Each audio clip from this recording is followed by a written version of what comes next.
streaming? Or? Oh, okay. I was looking on it's not off, so. Here, Okay. you want me to check? Yeah, if you could just double quickly check. Just.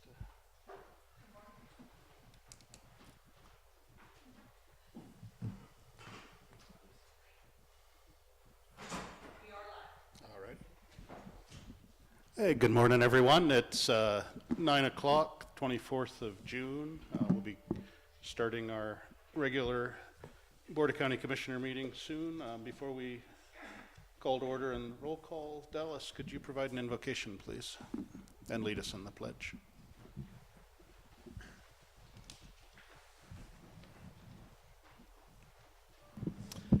Let's pray. Father in heaven, we come to you acknowledging you as the Creator.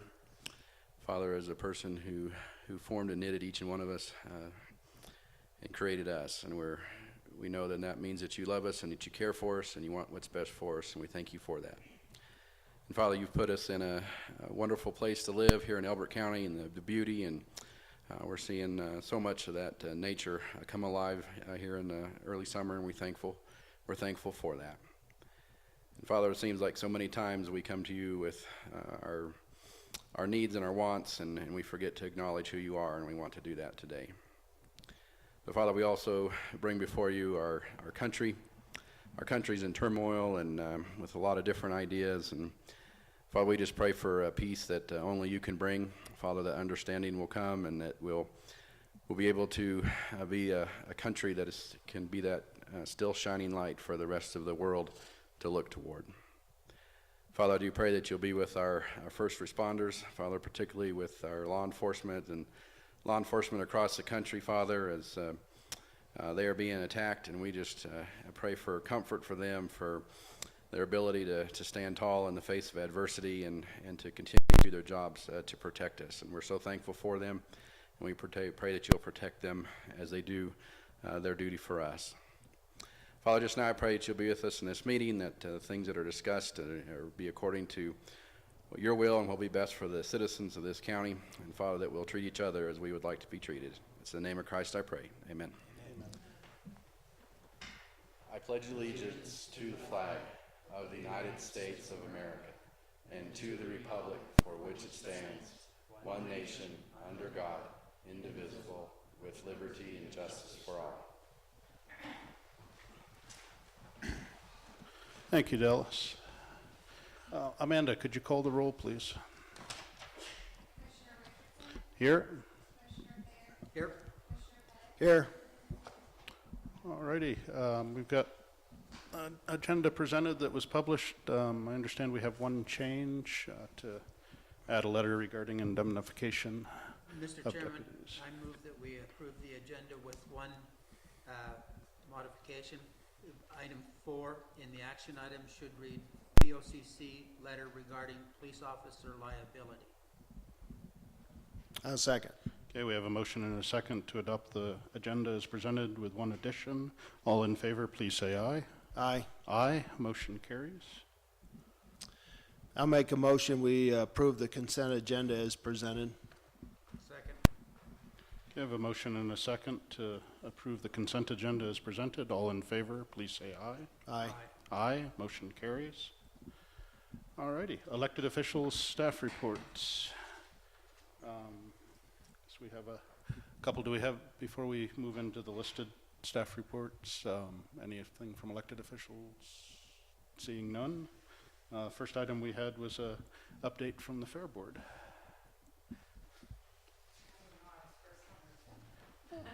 Good morning, Tammy. Thanks for coming in. You're welcome. Good morning, gentlemen. Tammy Schneider, Elbert County Fair Board President. Thank you for having me this morning. I am here to get your approval as we try to move forward with a modified, as we're calling it, modified Elbert County Fair for 2020. So I don't know if you are in receipt of our 2020 Elbert County Fair schedule and official statement. We did receive that. Thank you. Terrific. Well, I'll turn your attention to the Elbert County Fair schedule. I want you to know that myself and the board, the executive board of the Fair Board, have been working very diligently over the last couple months as we try to continue to navigate the ever-changing environment of COVID-19 and what that presents for public events. I appreciate and want to commend your staff. Dwayne has been extremely helpful to us in helping us figure out how to move forward and giving us some guidelines. And that in turn with Sam and Eileen and your extension staff have been terrific for us to work with. And so I'm very grateful to them. We have had a chance to meet as a Fair Board last Monday evening, and we have passed the schedule that is in front of you, and it is now for your review, and I would seek your approval on how we go forward here. And so without taking a lot of your time, it's written out fairly clearly. We will still open the fair on Saturday, July 25th, as we normally do, keeping in mind that we are canceling any large spectator type events. And I don't like the word cancel. I think the better word is postponing them until 2021. And so those events that have been postponed include anything that we considered to be high spectator events, over 100 or more people. And that was at the urgence of Dwayne, as we just tried to figure out, is it possible to social distance people in a grandstands? Is it possible to have people in large groups? Who would police that? Who would enforce that? So we felt rather than try to tackle those tough decisions, we would instead just postpone those events. So certain things like the bucking futurity, the garden tractor pull, the horse pull, our kiddie events that include everything from the bouncy houses and the trains and all of that, the Elbert Douglas County Livestock Association sponsored barbecue, our vendor trade show, the family fun rodeo, mutton bustin', and kids races have all been postponed and taken off our calendar. So the schedule in front of you that is modified is largely a 4-H centered schedule. However, keeping in mind that we do represent the citizens of Elbert County, use their tax dollars for our funding, and are located on a public county-owned fairgrounds. We have left some county community events in place in hopes of still welcoming some of that camaraderie that everybody has come to expect as the Elbert County Fair. Saturday will open with 4-H general projects being dropped off this year. And if you have any questions about 4-H items, I'll defer to Willie, who is here today. But this year, 4-H general projects will not be interview judged as they normally are in the past. We simply will run more like a state fair type general project where the projects are dropped off. Judging is conducted without interviews and without the kids present. Saturday will also bring our 4-H dog show, and that will be in the exhibit hall. We will have the 4-H fashion review, which will just be modeling only in the fellowship hall. We'll still have our open class kiddie style show in fellowship hall, and we'll get ready to weigh in those market poultry. How we are handling the livestock this year is basically a come in, show, and show out type of a situation. With the exception of hogs, which I'll get to here later in the schedule, all of our livestock shows will be one-day events. Okay, so Saturday we will have our poultry show and our 4-H horse shows, and on your schedule you'll see some of these items have stars next to them. The Fair Board has used our funds that we normally would spend in other avenues to contract with a company called Show Barn Flicks. If you've ever watched a stock show event or something else online, we are very proud to introduce a Show Barn Flicks component to the Elbert County Fair this year in hopes of encouraging some folks to stay home. But also grandma in Iowa or aunt in California will now be able to watch the kids show.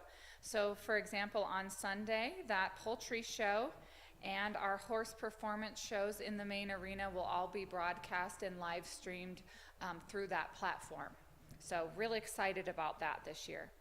Monday is a normal day for us on the fairgrounds with the judging of the 4-H projects. Jim Kana will be that day, and then we're going to get ready for our livestock shows to begin on Tuesday. Tuesday we are calling Sheep Show and Breeding Swine Day, and so how this is going to work is we will still have a weigh-in Our sheep will come in on Tuesday morning at their specified time. They'll be health checked, just like they normally are.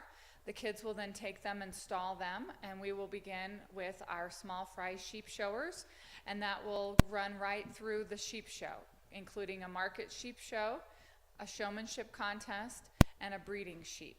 All of that will happen just as it normally does. The kids won't notice a lot of changes. There'll be a little bit of stress on the side of the fair board as we try to get sheep in and roll into a show an hour later by putting classes and everything together. But I think we have the staff and the support technology with the program that we use to be able to do that fairly quickly. The show will be very normal. We expect at the open pavilion under the 100 people that Dwayne is kind of concerned our numbers with. That sheep show usually doesn't have that many, so I don't have an issue with a crowd that day. And as we go forward through that day, like I said, it will be broadcast live, and so anyone who feels that they're uncomfortable coming to the fairgrounds can certainly tune into that. That is a free live stream as well. There's no charge to anyone as the fair board is picking up those costs. The only change the kids are going to notice, instead of leaving their sheep in their pens and heading back to the campers, we are asking that all sheep be removed from the grounds by 6 p.m. Clean their stalls and exit and that'll allow us to prepare for the next day. Breeding swine comes in on Tuesday night. That is a trailer only show. There are only 6 entries at this time, and so we feel very comfortable that show can be, again, a small attended event where we don't have to worry about stalling those pigs. They can come off the trailer and then they'll immediately leave the grounds on Tuesday evening at the conclusion of that show. Wednesday sets up very similar, but instead of, and it looks like I've got an error on here I'll have to fix, but Wednesday sets up very similar as the sheep show, only Wednesday is goat show day, and again the same platform will occur with weigh-in, showing, and then exiting the grounds that afternoon or evening when the show concludes. Thursday is beef show and dairy show day. Again, we normally have our beef show on Thursday. So the kids will come in and check in first thing on Thursday morning. We will roll with our bucket calves class and our breeding beef show in the morning. We'll then weigh in our market steers in the afternoon and then continue with our market beef show as well as beef showmanship in the afternoon. Friday sets up for Pig Show Day. Pig Show Day will work very similar to goats and sheep, where the kids will be checking in. It will just be market swine on grounds that day. However, after long debate amongst the fair board, we have decided that anything designated for market will stay on grounds through Sunday. We have yet to figure out how to lead rope train a hog, and so therefore it's a little bit more difficult moving those things around. And so in recognition of our families in the 4-H program that maybe borrow a trailer from a neighbor that have trouble bringing pigs back and forth as it is, we've decided to allow those hogs to stay on grounds. The kids will be responsible for taking care of them until they're transported to their final destination on Sunday morning. But we do feel that with a maximum of probably 50 hogs that will make the market sale, we should be able to social distance enough in the barns that those kids can come in and out and take care of those animals until they leave on Sunday morning. Saturday normally is a big day for us, as you know, and I would like to let you know that I'm very excited that we will still have a junior market sale. That is, the market sale committee has met several times, and even though with Dwayne's approval to do a live market sale in the grandstands, they have decided to go to a virtual online type sale.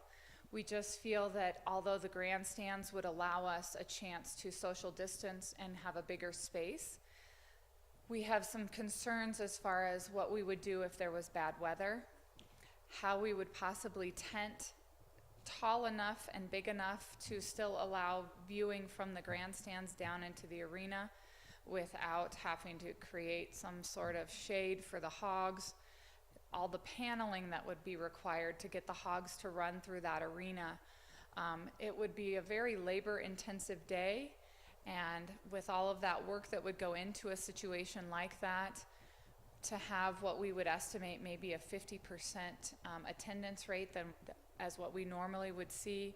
We just feel like at the urging of the market sale committee that the market sale would be best off on a virtual platform.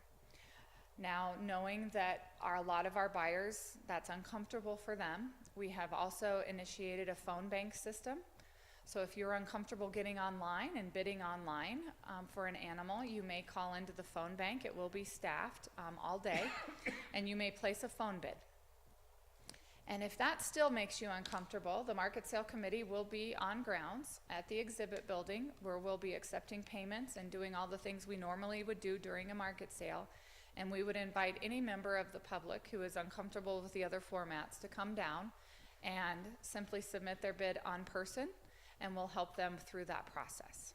So there are a lot of concerns with the market sale this year, and I don't think it matters if it was going to be a virtual market sale or an in-person market sale. Obviously, with the things going on in our world and the economy, I'm not sure that our businesses were in a place to spend over $600,000 on a junior market sale this year like they did last year. So we'll be doing our best to advertise this and make people feel comfortable with the process. But I'm excited for the kids that, if nothing else, they at least still have an opportunity to get that animal sold, and hopefully that makes everybody feel better that that event can still go on. Saturday typically would be our bucking futurity and a lot of other events going on grounds that we have postponed. However, working with Dwayne, we are going to go forward with our public horseshoe tournament, feeling that if we utilize both the main arena and the warm-up arena, it will allow us to spread our teams and our contestants out enough that we'll feel comfortable with their safety. This is not a highly attended spectator event, although it is a well-attended contestant event. So we are hoping that those spaces will allow us to make social distancing requirements. Sunday, Cowboy Church will still occur in the Horse Pavilion. The Ranch Rodeo will run in the main arena. Again, the Ranch Rodeo is mainly a contestant-centered event without a large attendance base. We'll still have the High Plains Fiddlin' and Pickin' contest going on under the open pavilion. And at 1 p.m. we've canceled our Family Fun Rodeo, and it will go to a bull riders only event, which will mainly be centered for the contestants. Spectators are welcome, but it will not be advertised, and we will not be selling tickets or anything like that. So, a couple of recaps for you. If you have any questions about extension or how 4-H things will work, I'll turn the mic over to Willie. But I do want you to know that in our efforts to help our public understand what we're doing without saying we're closing these grounds to the public, the following will be posted in multiple locations on grounds, thanks to the county attorney and to Dwayne. I think this is a statement that we can all live with your approval, of course. And it reads this way: by attending the Elbert County Fair and entering these grounds, you and any guests with you voluntarily assume all risks, accept liability, and agree to hold harmless the Elbert County Fair Board, Elbert County Government, the Elbert County Health Department, and CSU Extension related to exposure to COVID-19 and any other communicable illnesses. Additionally, you are responsible for maintaining appropriate social distancing, washing your hands, and are encouraged to use face coverings to reduce exposure to COVID-19 and other communicable illnesses. Our safety plan includes not only posting this throughout the grounds, but also using a type of signboard that Dwayne has produced for us that basically just is the three social distancing, wear a face covering, those type of things will be posted throughout the grounds. We also have contracted for 8 hand washing stations in addition to the public bathroom facilities that will be open on the fairgrounds. And so we hope that with that and the encouragement of the other fairgoers and the fair board, that we can encourage everyone to be safe but still get to attend our fair. So I do have an official statement I would like your approval of, but before we go there, do you have any questions for me about the modified schedule? Any concerns about our action plan to handle safety of the public? Happy to answer anything I can today.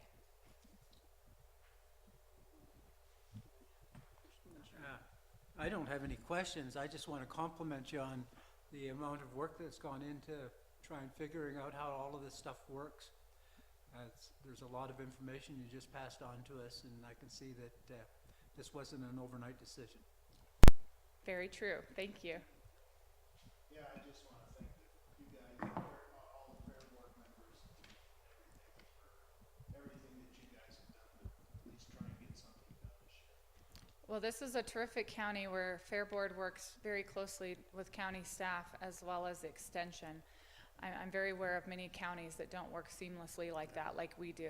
So large kudos to everyone involved as we've sat down and tried to figure out exactly how to make what is normally Fair City up there in the campground and a week full of fun. We know this is not what anybody wanted. We know there are a lot of disappointments. We're not going to make everyone happy. We've heard both sides of the argument. We should have canceled the fair. We should have a full normal fair. I think this finds middle ground for everyone, and with our plans that are in place, I think that it will help us to at least still honor the kids and their hard work this year, and still give a few community events that hopefully our county can look forward to.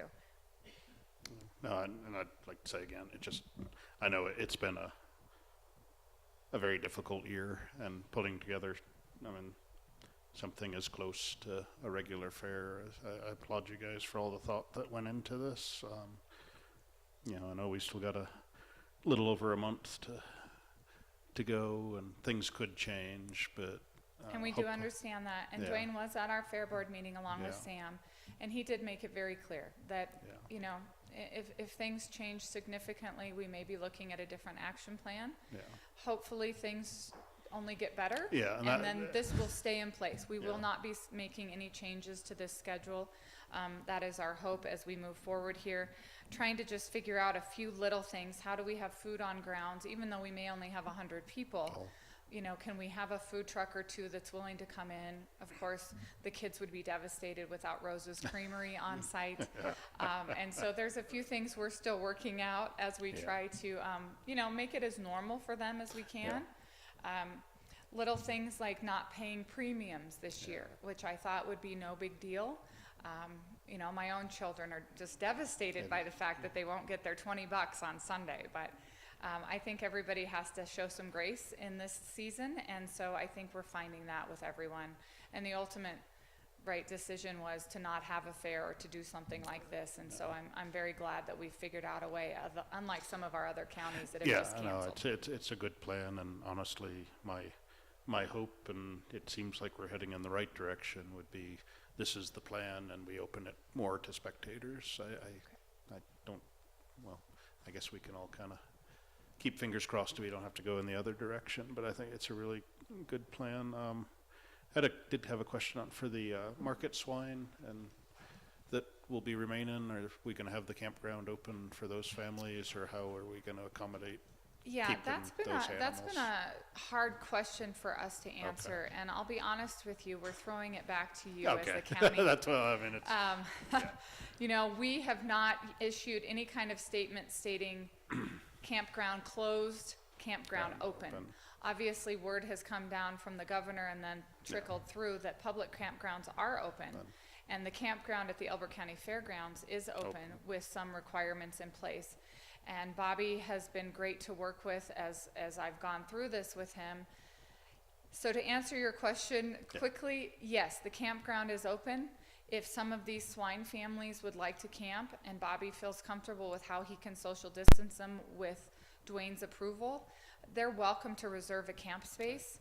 We are just not encouraging our 4-H families, and most of them will have no need to stay. Right. But those swine families, if they would like to go through the proper channels, just like in a normal week of the year, they can make a reservation and see if it's approved by the county. Okay. And then the hand washing station, is that enough to cover? Dwayne feels so, Okay. based on our walk of the fairgrounds and where most of our people will be centered.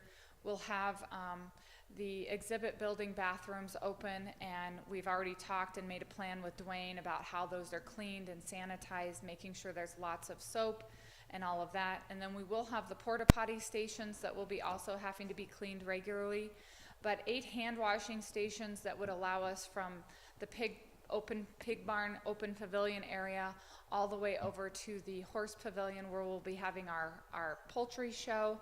We feel that 8 should be enough to accommodate the people that are on grounds. Okay. I was just gonna say, 'cause we do have some COVID-specific funding coming in, so if there's anything that you And he did had to volunteer cut some of back, that to help okay. us, and we will definitely take use of those funds. Yeah, I didn't want to see. Just the signage alone, I think, is going to be rather expensive.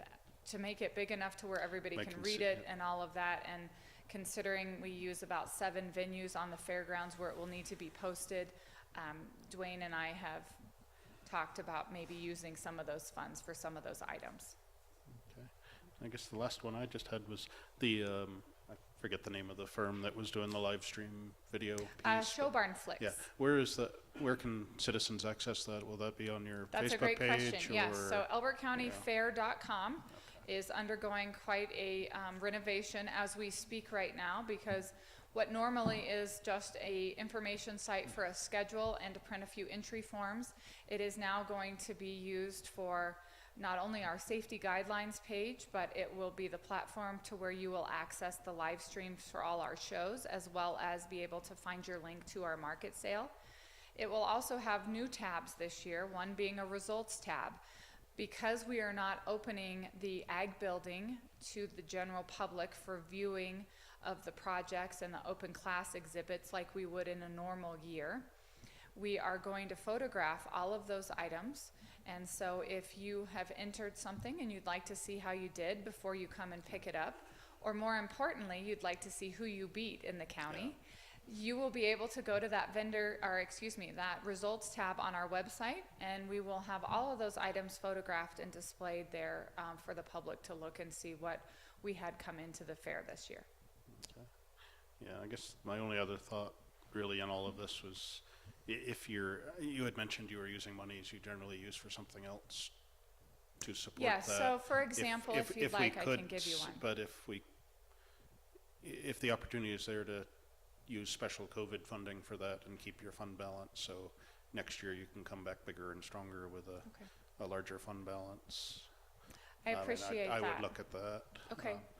Our, for instance, just to give you an example, the live stream is $500 per show. Oh, okay. We're planning on live streaming 9 shows, and so that $4,500 would be an expense that normally we would put towards bouncy houses, trains, all of those kiddie corral venues. Yeah. Since we're not having that, it's kind of a wash, but I appreciate the offer. Just kind of turn that to Sam and find him, and if we can use COVID dollars and preserve that to come back with $4,500 more you could put into That would next be year. great. That's That would be very might be the helpful, way to thank you. go, but I think for where we're at, it's a great plan.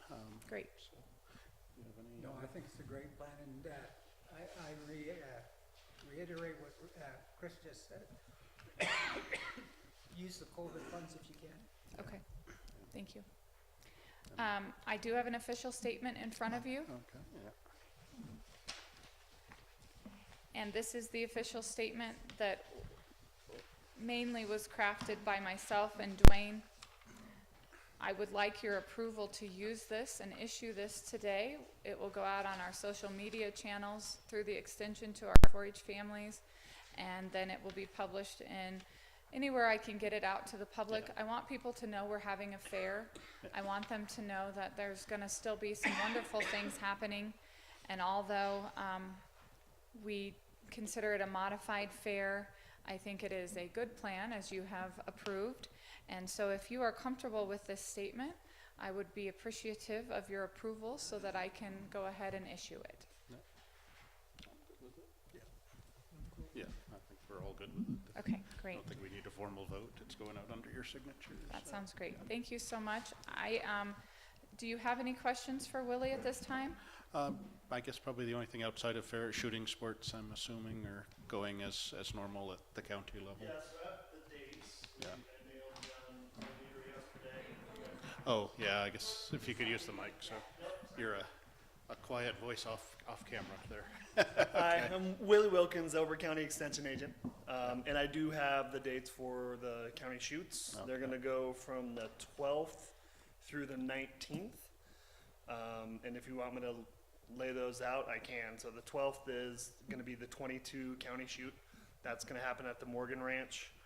The 14th will be shotgun skeet shoot, which I believe is gonna happen at Ben Lomond. The 15th will be muzzleloader, and that's gonna happen at the Pennington Ranch. The 16th will be shotgun sporting clays, and that's either gonna be at Quail Run or Ben Lomond. The 18th will be air and archery, which will be the only events happening on the fairgrounds. So that will happen on the exhibition and then at the archery range. And then the 19th will be trap, which I believe will also be at Quail Run or Ben Lomond. Okay. And then my understanding, I guess I forget what the name of the disease is, but the rabbits are Yep, not being shown this year anywhere. As a non-COVID related Yeah. cancellation, the rabbits are not happening because of the hemorrhagic disease. Thank you. So we are not having a rabbit show. Thank you for And we're not pronouncing doing a that. cat show because of the participation. It wasn't there, so. All righty. And while I have the mic, I just want to commend Tammy and the Fair Board for all the hard work that they've done. Lots of spirited debate over the last 6 weeks, and they have done a great job. And we're happy as Extension and 4-H that our kids get to participate in some kind of fair. And there's been lots of complaining and then also lots of gratitude that we could be doing nothing and we get to do something. So thank you guys, and thank you, Tammy, for all your hard work. Yeah. Well, thank you, Willie. And Tammy, please, thank you for all your work. And if you could pass that on to your board as well. I know it is a working board, definitely. So thank you. Anything else for me? No, Thank you. Thank you, guys. Alrighty, the next item we had was just a quick update. We've got a Board of Health meeting at noon, but just a quick COVID update. Probably more on the financial side. Commissioners, I just want to make sure that you guys are clear and have approved that fair plan for Tammy to move forward with that. Is that right? Yes. Okay, great. So Tammy, you're good. The COVID-19 update, we are continuing our state of emergency week by week. We continue to coordinate with the state and our stakeholders, being the law enforcement, first responders, fire departments, and the schools as we move forward with providing variances and planning for the fall and the rest of the summer and through the end of the year. So we do have a Board of Health meeting today. One of that's going to be a good meeting. Some additional information on COVID-19. We are working with the different towns on a cooperative agreement to spend some of the CARES Act funding that is coming down from the state. I've been notified by all 3 towns that they have approved the cooperative agreement that is later on the agenda here. Once we have the BoCC's approval and I have hard copies in my hand from the towns, we will submit that cooperative agreement to the Department of Local Affairs at the state. And then each town and the county will have a contract to start drawing down the available funding for reimbursement and planning purposes, projects which have to be completed by 12/30. And so we are, and with that, that's pretty much it. I'll be happy to take any questions. Okay, thank you. Alrighty. That's, I think, concludes what we had for elected officials, staff heads, our staff reports. So, with that, I'd move on to open public comment. See, we had a couple of members of the public that joined us. No, okay. Did receive one email to the clerk to the board. Excuse me. Yeah, this was from a Mr. Stephen Togger. Amanda, I know he doesn't have his address here, but I think he may have made public comment or If not, I think Christina may have the Toggers address, because I know they've participated in hearings. But he had sent a message to us asking for a postponement and new notice for the Board of County Commissioner hearing for the Healing Pines Recovery Center. He notes that the sign was changed prior to the Planning Commission meeting to update the venue. So I know we checked with staff. I know notice for our meeting was properly made, and so if he's watching or reviews this later, just to know that we did receive this and we did look into it. Any comments? Yeah, I've got a quick comment. We've probably had many tens of emails on different subjects over the last couple of weeks. And I just want to remind the public that each one of those emails goes into the board packet that is given to us, presented to us by the Community Development Services Board. And we take all of those questions seriously. On the other side of the coin, just as a balance thing, I want to point out that we do have to follow the regulations as they are currently written. Yeah, and we've got all those, but we need to put them in the packet, and then, it is a quasi-judicial hearing, so we need to be careful of hearing any evidence and stuff before the actual hearing when it comes to us. Thanks. Okay. That's what we had for public comment today. We didn't have anybody that requested a call, Amanda, I don't believe. Okay, thank you. Alrighty, discussion items. The first item we've got is the intergovernmental agreement regarding the CARES Act distribution that you mentioned a moment or two ago. If you could take us through that. Absolutely, Commissioners. This is actually under discussion, but at the to not hide the punchline, I want to ask you guys to consider moving that to action and agreeing to it today. This is a cooperative agreement that allocates Elbert County's share of the $275 million CARES Act funding that the state decided to flow down to 59 counties. The 5 big counties went directly to the feds for their money.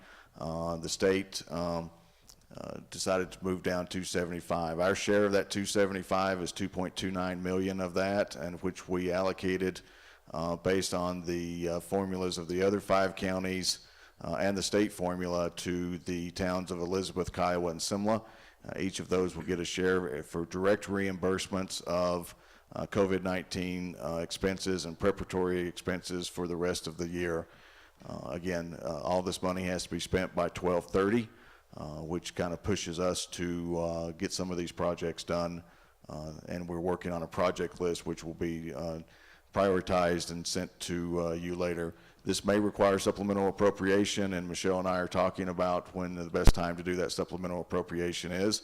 Once we have this cooperative agreement, it goes to DOLA. DOLA will send a contract to each entity, that being the county and the 3 towns. Each entity will be responsible for the expense reporting and the qualification of their expenses with the state. So we won't be responsible for Kiowa's expenses. They will be a direct contract with DOLA on their allocation amount.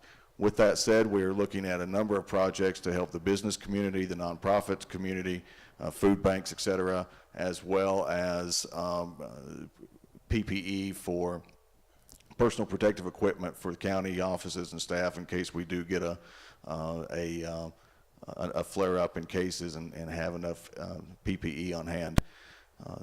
There's been some question about fire districts and school districts. Those districts, those Title 32 districts, have a separate allocation from the state that they can apply the same way that we are or for that money. And in my understanding, at least 2 of the fire districts have applied straight to the to DOLA for that money. I'm not sure where the school districts are. We're doing a survey of all the schools and towns and fire districts and law enforcement to make sure that they are applying and that we do have enough PPE throughout the county for a 12-month supply. So, again, I'm recommending that we approve this cooperative agreement. There'll be another contract that comes through that will come back to you guys on that contract, since it's a $2.29 million or $2.2 million contract. That'll come back for your approval as soon as we get that. The deadline to getting all this in and coordinated has been kind of tight.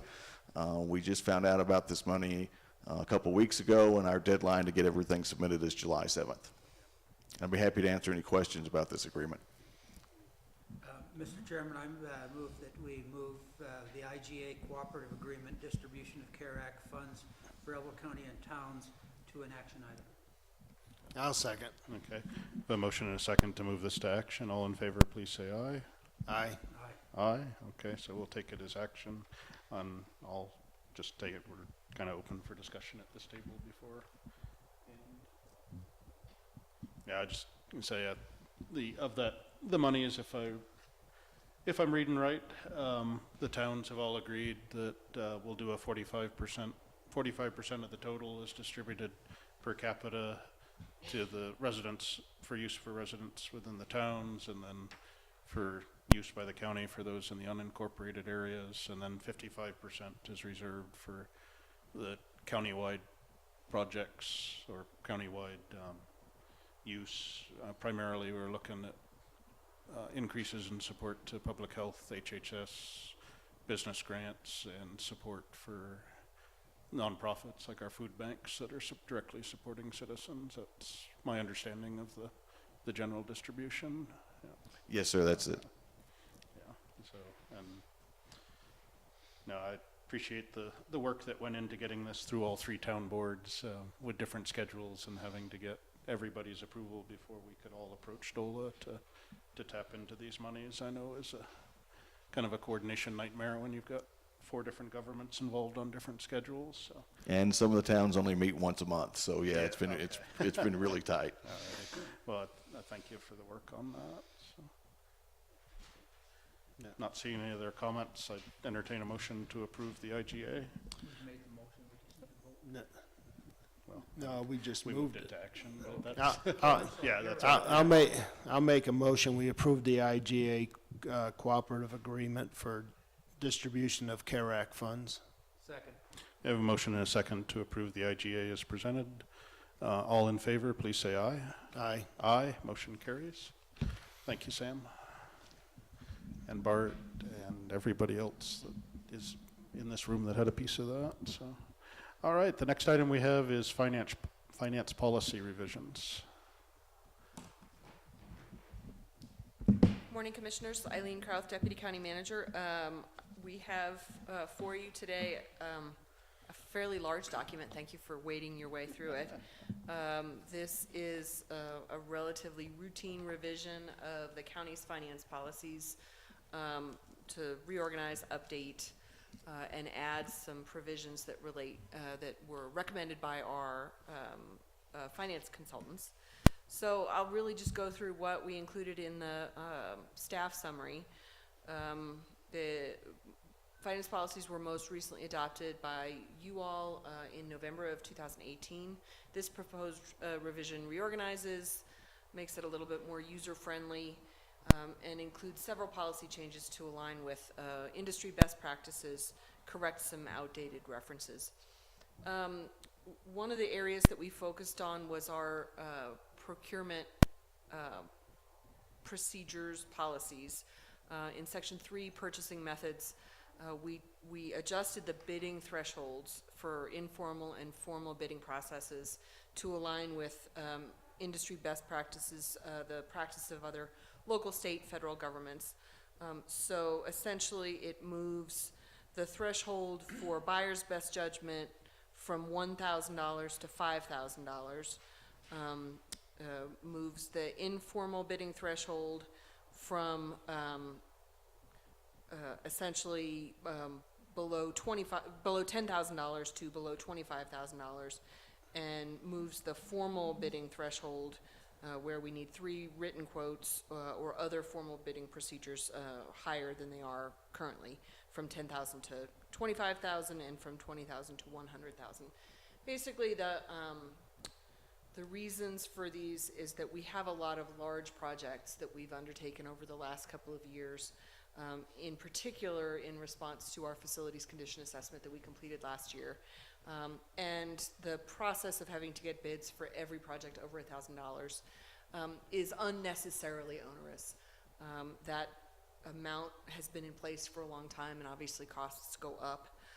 To reassure you, we have robust financial processes in place, and I don't believe that this exposes us to any additional risks in terms of the procurement process, but it does streamline our processes significantly. We can get some projects done quicker than we have been able to in the past.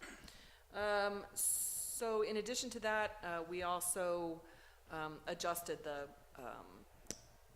references to purchasing orders and our procurement process, our contracting process. We added a cash management section at the recommendation of our financial consultants. The cash management processes were, for the most part, in place, but they were not included in the finance policy, and so this just makes it a little easier to communicate what our requirements are. So that's kind of it. I'd be happy to, before I answer your question, so I want to say that while I'm up here, this was not my project.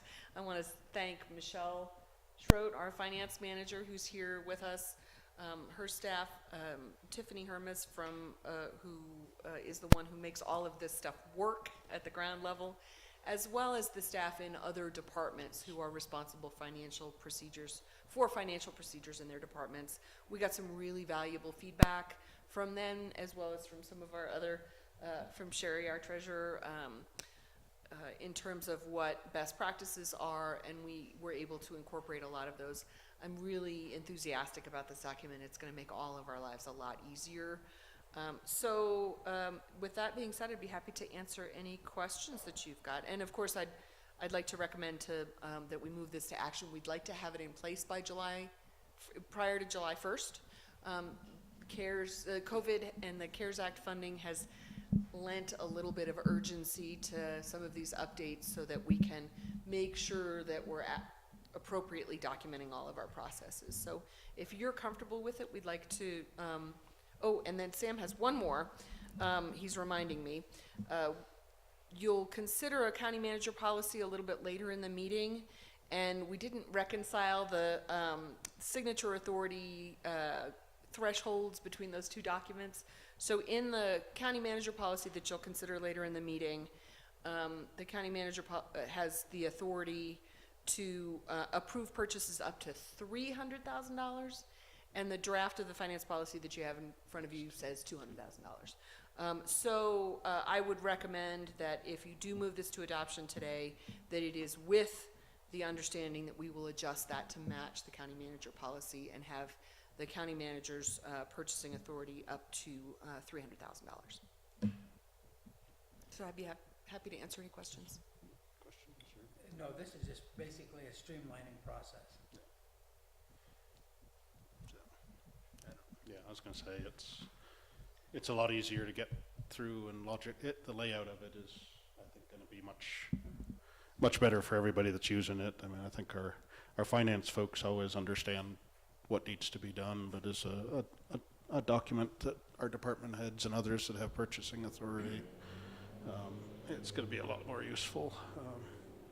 That, and the only other thing that struck me is you might be the first person I've ever heard say they were enthusiastic about a finance policy. But You know, there's the right job for everybody in this world, and this kind of thing is the right job for me. So yes, Yeah. it was a process to get it done, but yeah. when we No, finally it's a good buckled down, document, it's- and I agree with having to move forward to try to wisely spend over $2 million we hadn't planned on having before the end of the year to get this in place as soon as possible is important. So with that, I accept a motion to move this to action and approve. I'll make a motion. We move the finance policy revisions to action item. Second. Okay. The motion and a second to move this to an action item. All in favor, please say aye. Aye. Aye. Okay. take a motion to approve it with the one change to spending authority. Yeah, I'll make a motion, we approve the finance policy revision with the provision that the county manager's spending limits are amended in the policy. Second. Okay, we have a motion and a second to approve with one change in spending authority. All in favor, please say aye. Aye. Aye. Okay, motion carries. And just for those that may be here or watching, just to note that the change in the signature authority for the county manager, that is just for budgeted expenses anyway, so it's not something that, you know, just everybody gets to go out on their own and buy whatever they feel like within their authority. It's still bound by the budget we pass each year, so thank you. Thank you, Commissioners. Alrighty, our planned action items for the day.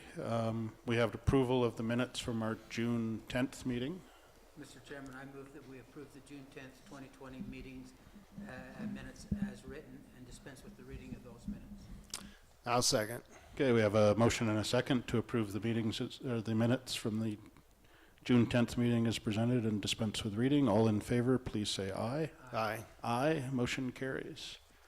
Okay, next item we've got is the update to the county manager policy that Eileen had mentioned. We had this in discussion at our previous meeting. I'll make a motion, we approve the updated county manager policy. Second. Okay, we have a motion and a second to approve the county manager policy. All in favor, please say aye. Aye. Aye, motion carries. Okay, next item we've got is a resolution in support of preservation of the rights of peaceful assembly and protest and protection of citizen safety and property. Commissioners, if I may, I will read this resolution for your consideration.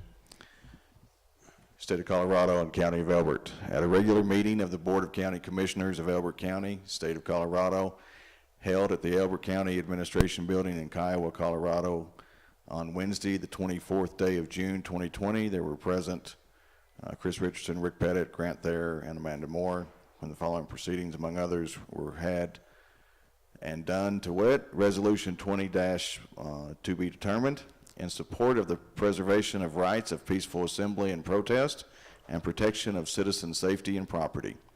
Whereas the Declaration of Independence states, we hold these truths to be self-evident, that all men are created equal, that they are endowed by their Creator with certain unalienable rights, that among those are life, liberty, and the pursuit of happiness, that to secure these rights, government and are instituted among men, deriving their just powers from the consent of the governed. And whereas the Constitution of the United States of America, ordained and established by the people, prohibits the abridging of the freedom of speech, the right of people peaceably to assemble and to petition the government for redress of grievances, Amendment 1. It further states that no state shall make or enforce any law which shall abridge the privileges or immunities of citizens of the United States, nor shall any state deprive any person of life, liberty, or property without due process of law, nor deny to any person within its jurisdiction the equal protection of laws. And whereas Article 2, the Bill of Rights of the Constitution of the State of Colorado, Section 3, identifies that all persons have certain natural, essential, and inalienable rights, among which may be reckoned the right of enjoying and defending their lives and liberties, of acquiring, possessing, and protecting property, and of seeking and obtaining their safety and happiness. In Section 6, it further provides for equality of justice. Section 10 provides for freedom of speech, and in Section 24, it states, the people have the right peaceably to assemble for the common good and to apply those invested with the powers of government for redress of grievances by petition or remonstrance. Section 14 states that private property shall not be taken for private use unless by consent of the owner. And whereas Colorado Revised Statutes Section 30-10-301 requires commissioners to take an oath to support the Constitution of the United States and the state of Colorado and to perform their duties of the office to the best of their abilities. And whereas Colorado Revised Statute Section 30-11-107-2 describes the BoCC as the exclusive and final power to prepare and adopt the budget and appropriation for all offices, departments, boards, commissions, and other agencies financed in whole or in part by county monies. And whereas Colorado Revised Statute Section 30-10-516 states that it is the duty of the sheriffs, undersheriffs, and deputies to keep and preserve the peace in their respective counties, and to quiet and suppress all affrays, riots, and unlawful assemblies and insurrections. Therefore, it states sheriffs may call to their aid such persons of their county as they deem necessary. And whereas Colorado Revised Statute Section 18-1-704 states that a person is justified in using physical force upon another person in order to defend himself or a third person from what he reasonably believes to be the use or imminent use of unlawful physical force by that other person, and he may use a degree of force which he reasonably believes to be necessary for that purpose. And whereas Colorado Revised Statute Section 18-1-706 allows for individual use of force that is reasonable and appropriate to prevent crimes like trespassing, theft, criminal mischief, or criminal tampering. And whereas on May 25th, 2020, an officer of the Minneapolis, Minnesota Police Department was filmed restraining Mr. George Floyd in a brutal and callous manner that led to his death in custody, and that this incident sparked both peaceful demonstrations and violent protests, riots, and looting across our nation and within our state. And whereas such violent demonstrations have led to damage and destruction of property, both public and private, and injury to both citizens and law enforcement officers in Denver, Colorado, in addition to peaceful protests there and in counties adjacent to Elbert County. And whereas violent protest that results in injury to the innocent and damage to the property of others is both criminal in nature and unacceptable to the citizens of Elbert County. Therefore, be it resolved that the Elbert County Board of County Commissioners of Elbert County, Colorado recognizes that it is the solemn duty of all just governments to ensure the rule of law while also protecting the rights of citizens to peacefully assemble and protest in order to obtain a redress of grievances. And be it further resolved that this commission supports the Elbert County Sheriff in taking lawful and necessary actions to keep and preserve the peace and to quell any riot or affray that threatens the safety of our citizens or property, public or private. Such actions not limited to authorizing additional paid hours of service by sworn deputies and increasing the size and capacity of the trained volunteer posse should violent arrest occur. And be it further resolved that the commission recognizes and supports all law enforcement officers who honorably serve and protect the citizens of Elbert County and those who travel within our borders. And be it further resolved that this commission condemns any abuse of power or position by any law enforcement officer, as the actions of these few tarnish the laudable actions of every man and woman in their profession. And be it further resolved that this commission recognizes the lawful authority of individual citizens to use force to protect themselves, their families, and property from those that threaten harm. And finally, shall it be resolved that this commission calls on all citizens, no matter what their grievance or intent, to maintain a community where all are welcomed, varying points of view are valued, and the rule of law is respected. And approved and adopted this 24th day of June, 2020. Thank you. Comments or questions? There really isn't very much. It's what the resolution says is a statement of the obvious, is that we're law-abiding citizens here in Elbert County, and we fully expect people to continue to be such. I think the biggest thing is making sure that law enforcement and stuff know that we support the job that they're doing. And at this time, these times, it's hard for everybody to do their job, and with the circumstances that are going on. But we just expect everybody to, voice their opinions and stuff, but in a peaceful manner. Yeah, I was going to say, we certainly live in strange times. As Grant said, a lot of this, what's in this resolution, at one time we considered to be obvious. I mean, clearly folks have a right to register their concerns with their government, to peacefully assemble.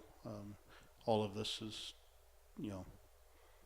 really what we were based on as a nation. But when you start seeing large cities allowing portions to be taken over by rioters, public and private property.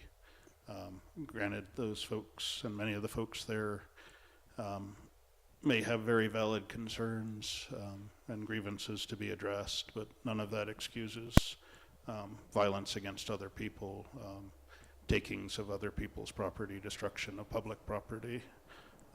I'm glad we haven't seen that here. I don't expect, Elbert County's kind of on the fringe of some of the metro areas. We've seen some certainly nonviolent and appropriate peaceful assembly and protest in areas in Douglas County,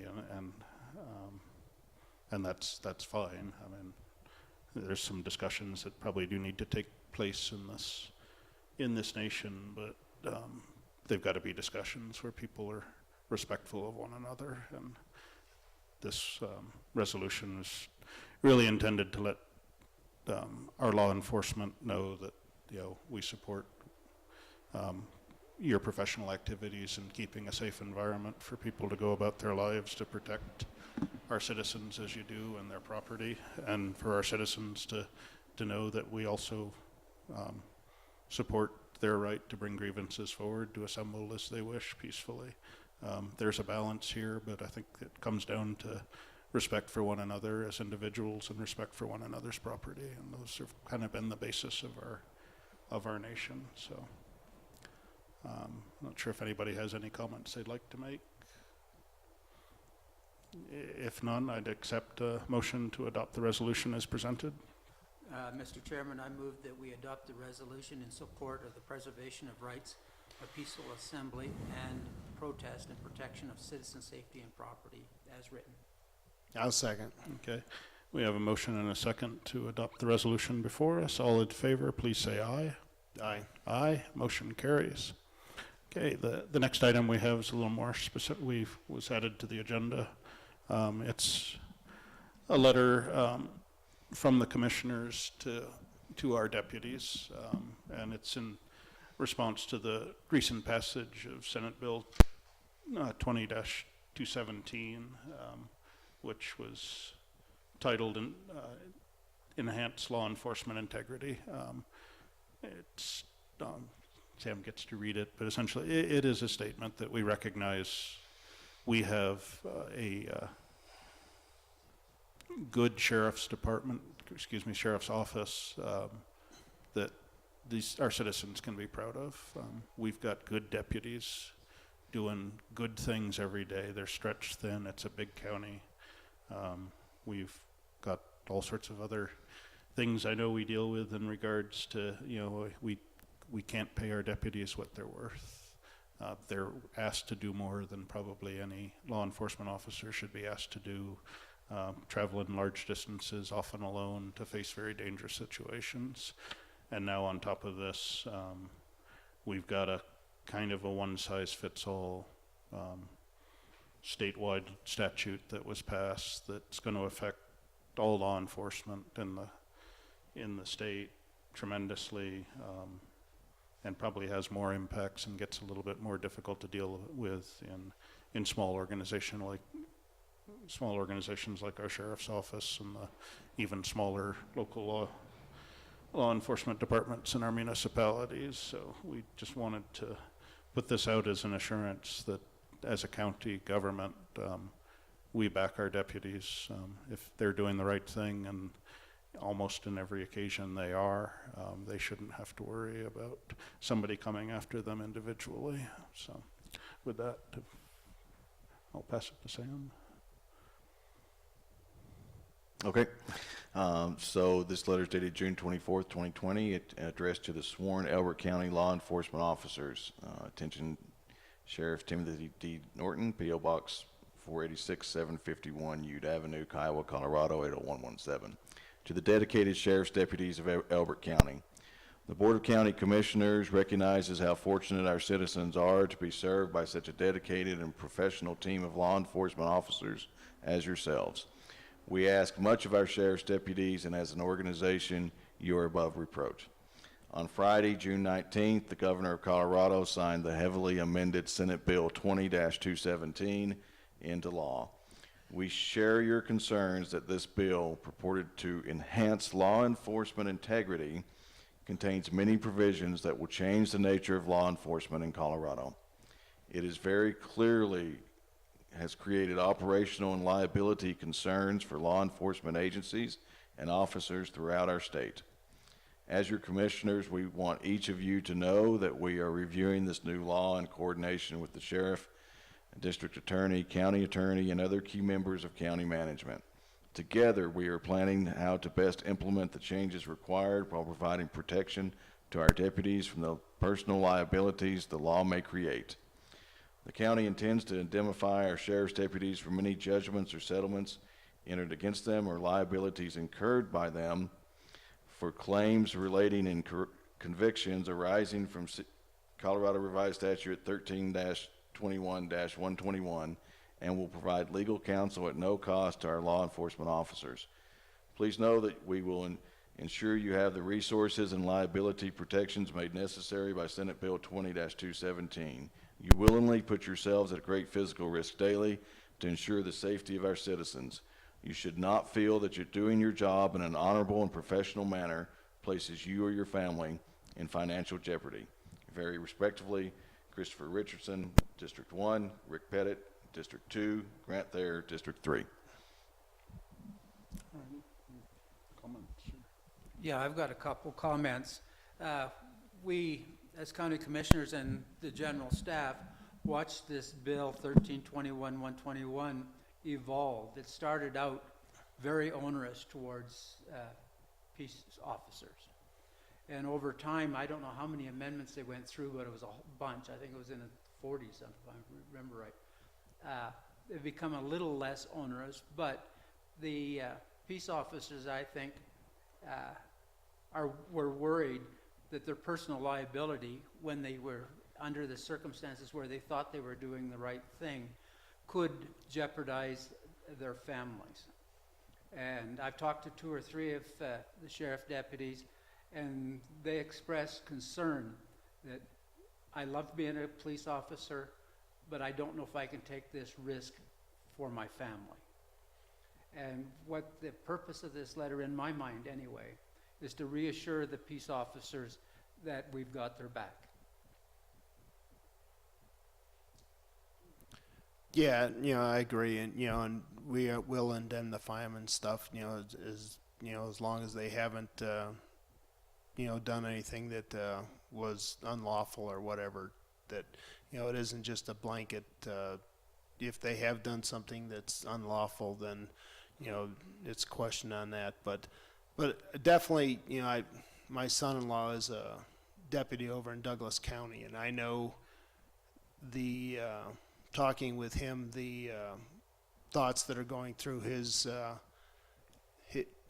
talking with my daughter and the family and stuff like that, and his parents' concerns and everything for being in law enforcement, that at least we can give some kind of an encouragement or try to show that we've got their backs, because there is a lot of concern out there, and I think we're going to be seeing a lot of law enforcement officers that are going to be leaving the profession to go do other things.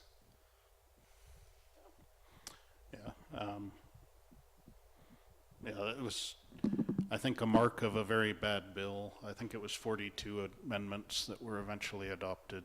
I think there were close to 100 that were proposed. I think just in the initial reading of what was finally signed, there was State Patrol had originally been left out of the bill. I think there was a lot of discussion. They were brought back in, and then apparently there was a drafting error and they were left out in the final bill. I'm assuming that will come back for amendment in the next session in January. And I think at that time there's going to be a lot of other little or large pieces of this that will need to be addressed. We did make kind of a pen and ink correction just this morning to clarify. I think the original letter had read that we'll indemnify as long as if there were unsubstantiated claims that arose from the new piece of the Colorado revised statutes that were put in place. Parenthetically after that, just to be a little more specific, it should be those that are not resulting in conviction. So essentially, this provides protections from civil claims that arise. So do we have any comment or question? Or Tim? Thanks for coming out this morning. Thank you, sir. Tim Norton, Sheriff, Elbert County. First of all, Commissioners, I would like to thank you on behalf of all the men and women of the Elbert County Sheriff's Office for protecting our deputies against this poor legislation. As Commissioner Pettit already announced, that law enforcement will be losing officers across the state over this bill, and that will happen in Elbert County as well. We do have a few deputies that are considering leaving as a family decision, not just because of individual, but as a family decision. And this letter going out to the employees will help. It will help them know that we do have their back, and that we're going to do everything possible for them to succeed in their career. Our policies will change. There's just minor changes in the policies right now, unless there's more changes to come in January. And this will also have budget impacts down the road for us, as well, as you all are aware of already. So on behalf of everybody at the Sheriff's Office, I wanted to personally thank you guys for putting this out and helping the Sheriff's Office and their deputies and families to deal with this poor legislation. Thank you. Yeah, I was going to say, just as one more example of some just issues in the drafting of the bill, I think what you just coming to the podium here probably constitutes a contact. And I don't think you have reasonable suspicion that we've committed a crime, but I mean, it's to that level. I don't know what it does for, I mean, I hope more districts don't go the way of Denver and dispense with having school resource officers, but I don't know how you do a job as a school resource officer if you can only interact with another citizen if you think there's a reasonable suspicion of a crime. I mean, the whole point of that program is, I mean, it almost kills community policing. I don't know, and This bill will affect community policing all the way across. As you said, from children all the way up to senior citizens. It will affect the way we do business. And that's the command staff and we were discussing different changes that we'll probably have to take, and we're hoping they're not going to be drastic, but we'll have to take our precautions. okay. No, and I appreciate that. And then I know it's going to be a careful process to follow, especially, like I said, there's a difference when you're out in Elbert County alone. I mean, you don't have the safety in numbers. You know, the appropriate use of force has to be available. So walking through that in a way that our citizens are protected and your deputies are also protected as well, I know I'm glad it's your job, not mine right now. But, okay. With that, I would accept a motion to adopt the letter as presented with the minor edits. I'll make a motion that we adopt the letter as read. With the minor edits. Yeah, with the minor edits. I second that motion. Okay, we have a motion and a second to adopt this letter as presented with minor edits. All in favor, please say aye. Aye. Aye. Motion carries. All righty. Moving on to board planning, our next BoCC meeting is July the 8th. I guess we'll be certainly talking about CARES Act dollars by then. Probably not that meeting, but the next one, we should probably try to have a pretty definitive breakout of how we intend to spend those dollars, because just getting things contracted and money spent in the remaining 5 months of the year, I know is going to going to take a lot of work from a lot of people, so. You have anything specific you want to brought forward? Okay. Well, let's go with that for now. Alrighty. We have no land use hearings scheduled for today, so I would accept a motion to adjourn at this time. So moved. I'll second. Okay, we have a motion and a second to adjourn. All in favor, please say aye. Aye. Aye. It's 10:15. We're adjourned. We'll be meeting again at noon as the Board of Health to receive an update from our public health officer.